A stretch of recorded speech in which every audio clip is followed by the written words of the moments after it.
Morning everyone, आपके अपने YouTube channel teach commerce में आपका स्वागत करते हैं। जैसा कि हमारा इंग्लिश ग्रामर में एक्टिव एंड पैसिव वॉइस का क्लास चल रहा था और एक्टिव और पैसिव वॉइस में मैंने असर्टिव सेंटेंस देख लिया था।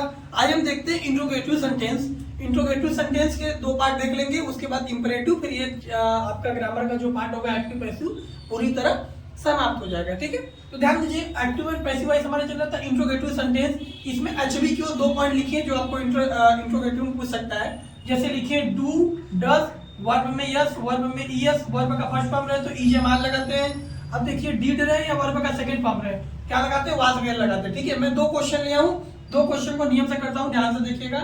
ये दो क्वेश्चन को अगर आप चाहे तो नियम से भी कर सकते हैं। इसका नियम मैंने क्या बताया था आपको? मैंने बताया था कि ऑब्जेक्ट बताया था प्लस एचबी बताया था प्लस V3 बताया था यानी वर्ब का थर्ड फॉर्म, प्लस OW बताया था प्लस बाई सब्जेक्ट बताया था। मैंने इतना तो मैंने बताया था आपको।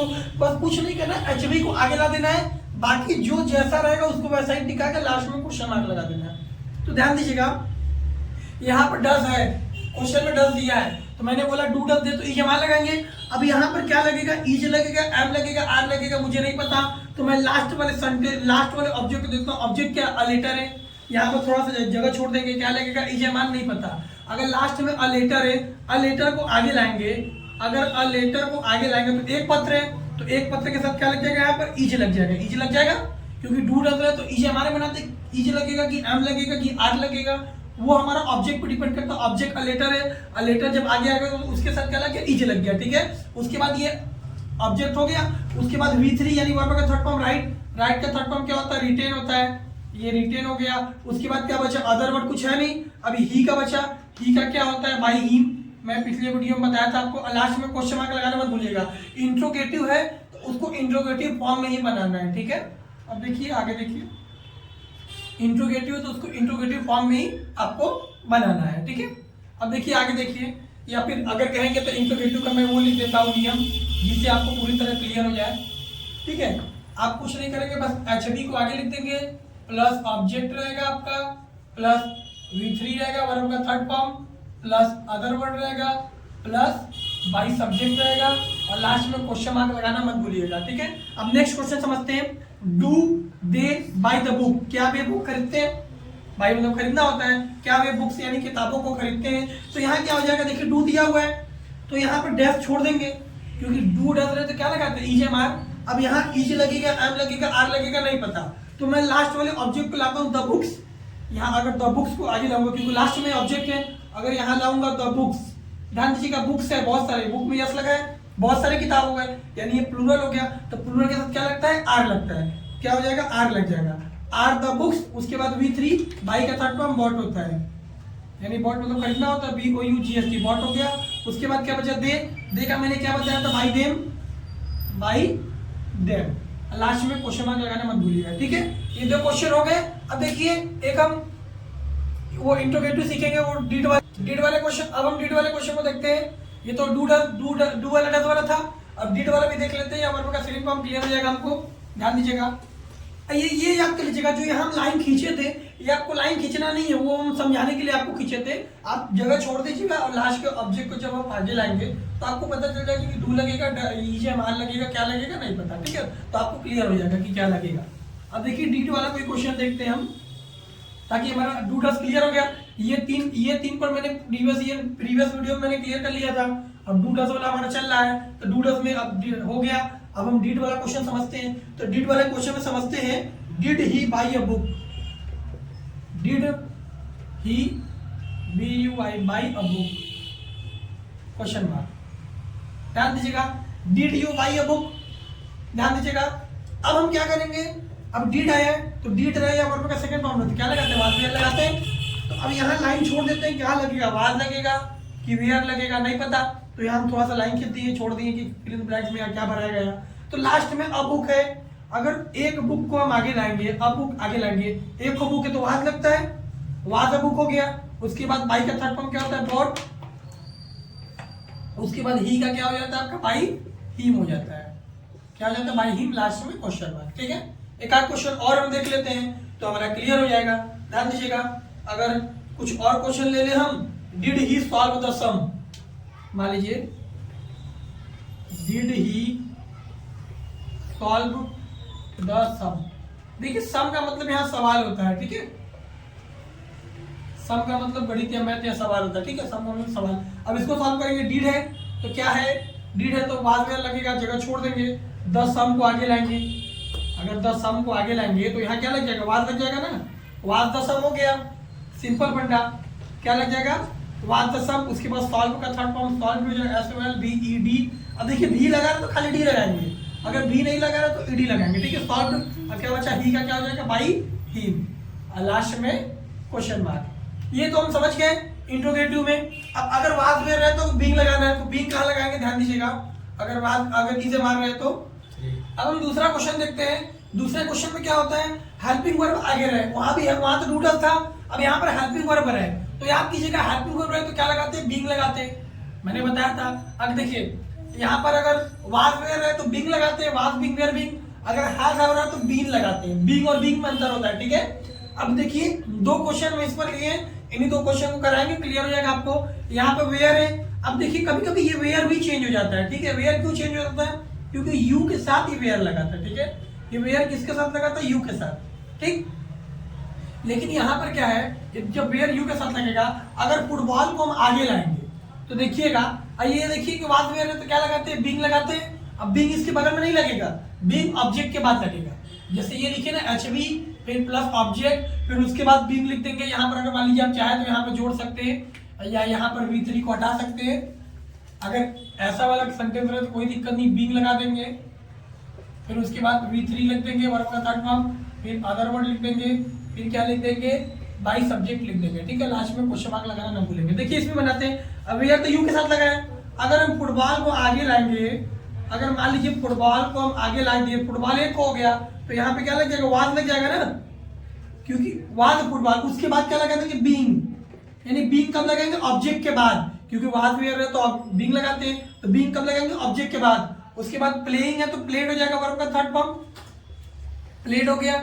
उसके बाद यू बचा, यू का क्या हो जाएगा, बाई यू, लास्ट में क्वेश्चन मार्क लगाना ना भूलिएगा। अब देखिए यहाँ हैव है, यहाँ भी चेंज होगा, हैज हैव रहा है तो हैज हैव रहा है तो क्या लगाते हैं, been, has been, have been लगाते हैं। अब यहाँ अगर मान लीजिए ये यू के साथ हैव है, प्लूरल शब्द है, अगर मी को आगे लाएंगे तो मी के साथ आई हो जाएगा, और आई के साथ हैव लगता ही है, क्या हो जाएगा, हैव आई।